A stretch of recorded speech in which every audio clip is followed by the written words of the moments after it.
Welcome to Agro Academy online learning platform, a credible, reliable and affordable learning space for agricultural aspirants. साथियों, ये हमारी सुंडा series की 11वीं क्लास है। इसके पहले की सभी क्लास प्लेलिस्ट से जरूर देखें और क्लास के पीडीएफ को एग्रो अकेडमी के वेब पोर्टल से डाउनलोड कर लें।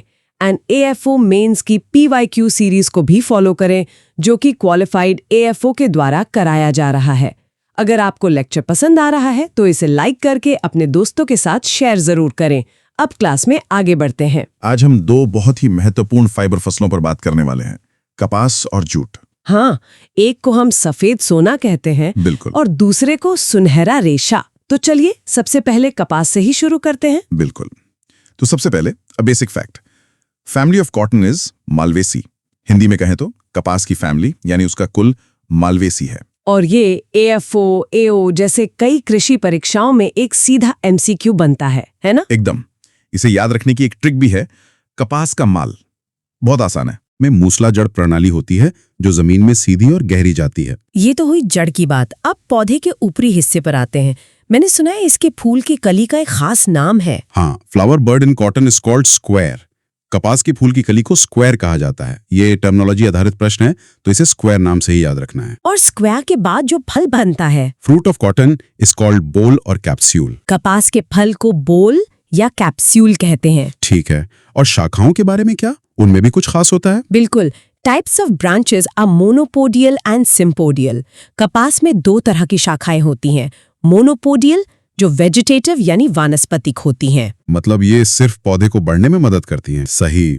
और दूसरी होती हैं सिम्पोडियल, जो रिप्रोडक्टिव यानी प्रजनन शाखाएं हैं। फल इन्हीं पर लगते हैं और इसीलिए तो कपास को व्हाइट गोल्ड भी कहते हैं, मतलब सफेद सोना। तो इसका मतलब है कि किसान चाहेंगे कि सिम्पोडियल शाखाएं ज्यादा से ज्यादा हों। इसके लिए क्या कोई खास तरीका अपनाया जाता है? हाँ, और यहीं पर एक बहुत जरूरी कृषि क्रिया आती है, topping. Meaning of topping is the removal of terminal growing point. Topping मतलब पौधे के ऊपरी सिरे को हटा देना। बिल्कुल। Height for topping is 1 to 1.2 metre. मतलब टॉपिंग 1 से 1.25 मीटर की ऊंचाई पर की जाती है। और इसका सही समय क्या होता है? Time of topping is 80 to 90 DAS, यानी डेज आफ्टर सोइंग। बुआई के 80 से 90 दिन बाद टॉपिंग करते हैं। 80 से 90 दिन, ये न्यूमेरिकल तो सीधा सवाल बन सकता है। बन चुका है। ऑप्शन में 60-70 DAS देकर कंफ्यूज करते हैं, तो एग्जाम में याद रखना 80 से 90 दिन। और इसका मकसद क्या है? Purpose is to promote sympodial branching and boll formation. एकदम सही। इसका उद्देश्य सिम्पोडियल शाखाओं को बढ़ावा देना है ताकि ज्यादा से ज्यादा बोल लगें। चलिए तो ये पहले टेबल का एक छोटा सा रिकैप कर लेते हैं। कपास मालवेसी कुल का है, उसके फल को बोल कहते हैं और ज्यादा बोल के लिए 80-90 दिन पर टॉपिंग की जाती है। याद रखने के लिए टॉपिंग करो, ज्यादा बोल पाओ। बिल्कुल। अब आते हैं गिनिंग पर। Ginning is the separation of fibre from seed. Ginning वो प्रक्रिया है जिसमें बीज से रेशे को अलग किया जाता है। हाँ, और यहीं पर एक बहुत जरूरी वैल्यू आती है।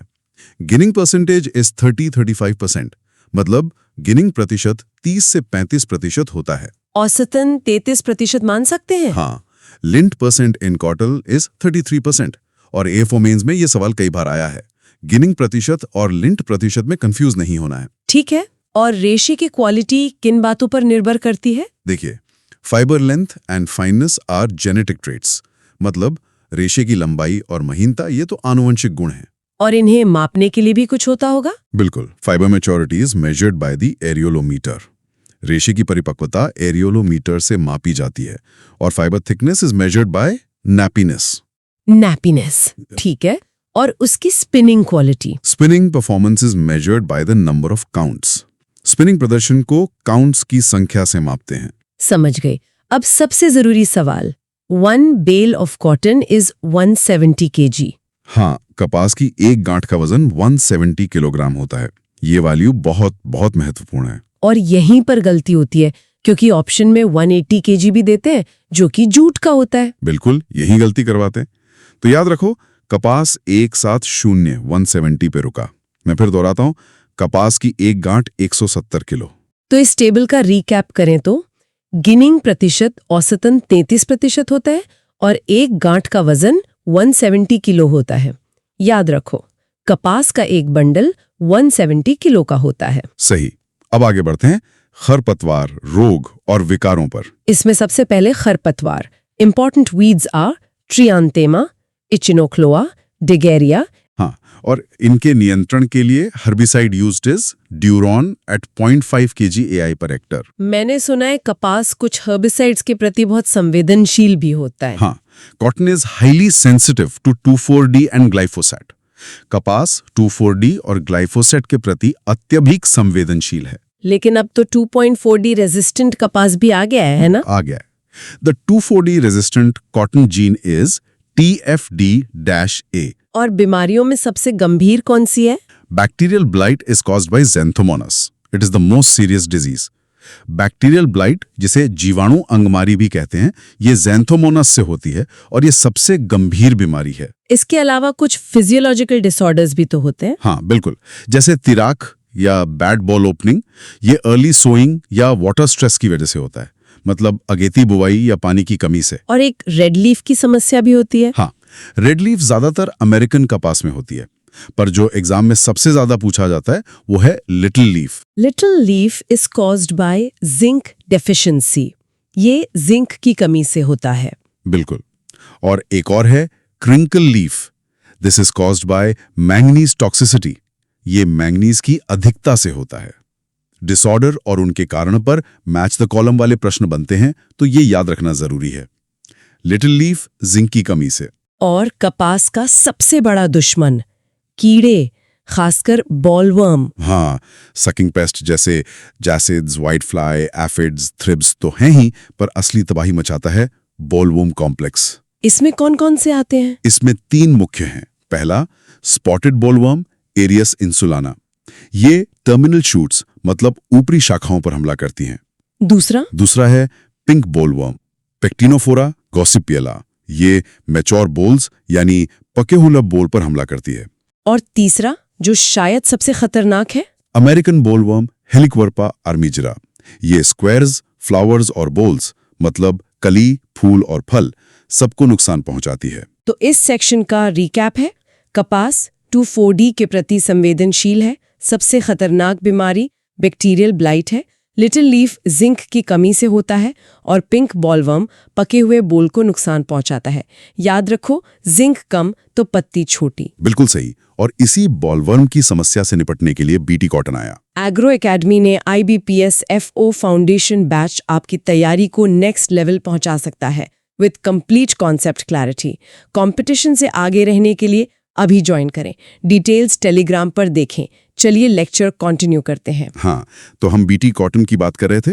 BT cotton area in India is about 95% of total cotton area. Bharat में लगभग 95% कपास क्षेत्र पर बीटी कॉटन ही उगाया जाता है। ये तो बहुत बड़ा आंकड़ा है। The BT bacterium is bacillus thuringiensis। इसी बैक्टीरिया से जीन लिया गया था। First BT crops were approved in 1995 and commercially cultivated in 1996। और जो जीन बीटी कॉटन में डाला गया उसका नाम? The gene in BT cotton is CRY1AC। ये जीन का नाम सीधा पूछा जाता है। और अब तो सेकेंड जनरेशन बीटी भी है, बॉलगार्ड 2। हाँ, second generation BT is Bollgard 2 with genes CRY1AC plus CRY2AB। इसमें 2 जीन हैं। इसका सबसे बड़ा फायदा तो कीटनाशकों में कमी ही है। बिल्कुल। Reduction in insecticide use is 50%। कीटनाशकों का उपयोग 50% से भी ज्यादा कम हुआ है। भारत में इसे कब मंजूरी मिली? First BT variety was Bollgard 1, developed by Mahiko plus Monsanto, and it was approved in India in March 2002. BT cotton के साथ एक रिफ्यूजिया का कॉन्सेप्ट भी जुड़ा है, वो क्या है? हाँ, ये बहुत जरूरी है। Refugia requirement is 20% non BT cotton, मतलब 20% नॉन बीटी कपास लगाना अनिवार्य है। और इसका उद्देश्य? Purpose is to prevent resistance in bollworms. इसका उद्देश्य बॉलवर्म में प्रतिरोधक क्षमता को विकसित होने से रोकना है। ये 20% की वैल्यू बहुत महत्वपूर्ण है, एग्जाम में याद रखना। तो इस टेबल का रिकैप है: बीटी कॉटन में CRY1AC जीन है, भारत में 2002 में अप्रूव हुआ, और बॉलवर्म में रेजिस्टेंस रोकने के लिए 20% रिफ्यूजिया जरूरी है। याद रखो, बीटी के साथ 20% नॉन बीटी। एकदम। अब जल्दी से एग्रोनॉमी देख लेते हैं। Seed rate and spacing. देसी कॉटन का बीज दर 10 से 18 kg है। अमेरिकन कॉटन का 15 से 25 kg। और हाइब्रिड कॉटन का सिर्फ 2-3 kg। और बीटी कॉटन का सबसे कम 1 से 1.5 kg।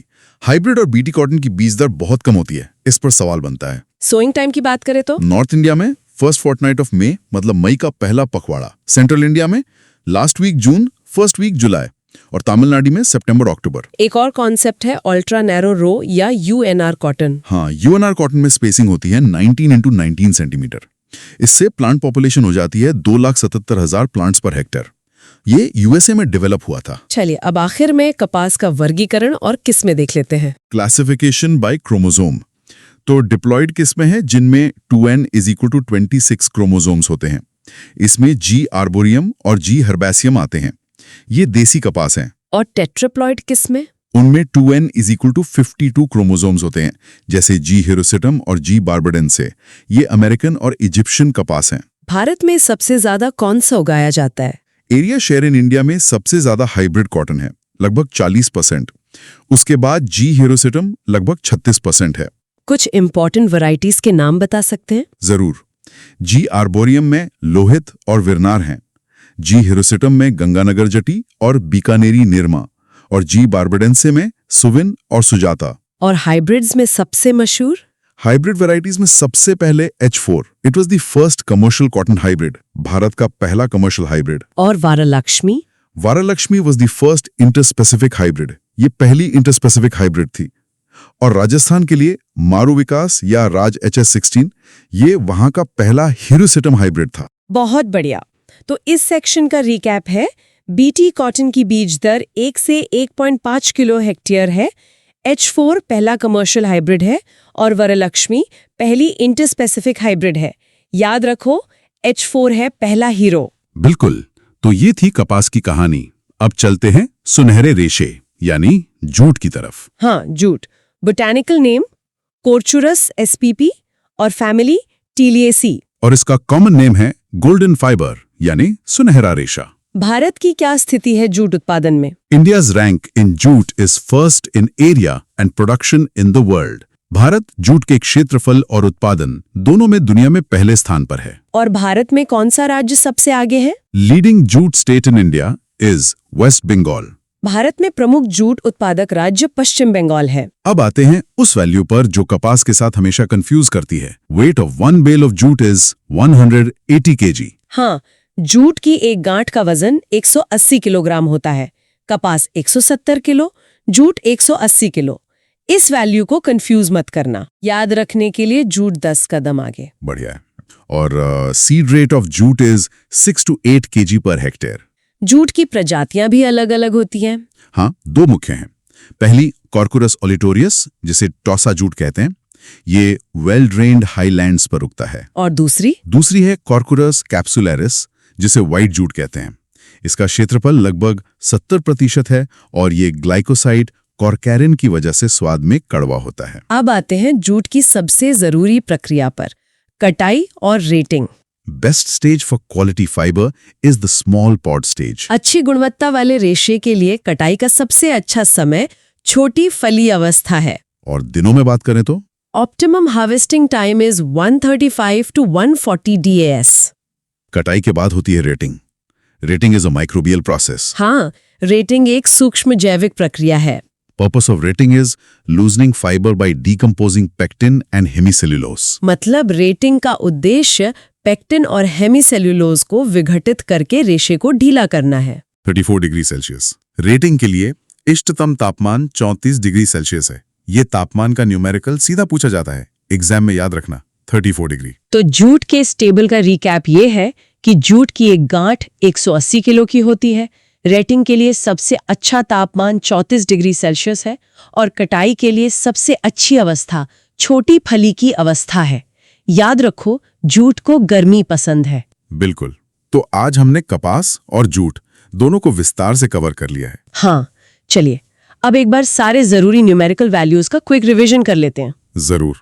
तो कपास की गांठ 170 किलो, जूट की गांठ 180 किलो, गिनिंग प्रतिशत 33%। कपास में टॉपिंग 80 से 90 DAS, बीटी कॉटन रिफ्यूजिया 20%, हाइब्रिड कपास बीज दर 2 to 3 किलोग्राम H। और जूट रेटिंग तापमान 34 डिग्री सेल्सियस। यूएनआर कपास की जनसंख्या 2,77,000 प्लांट्स।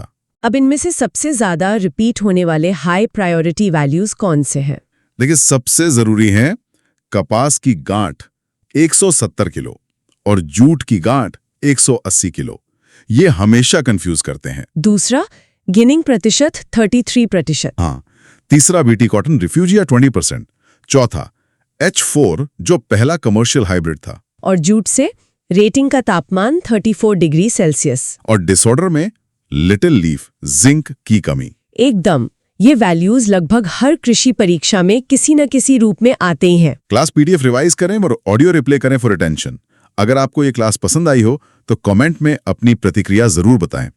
NR सुंडा बुक्स का कंप्लीट रिवीजन हम डेली साथ में करेंगे, तो चैनल को सब्सक्राइब करना ना भूलें। Keep revising. मिलते हैं अगली क्लास में। All the best for your preparation. Thank you.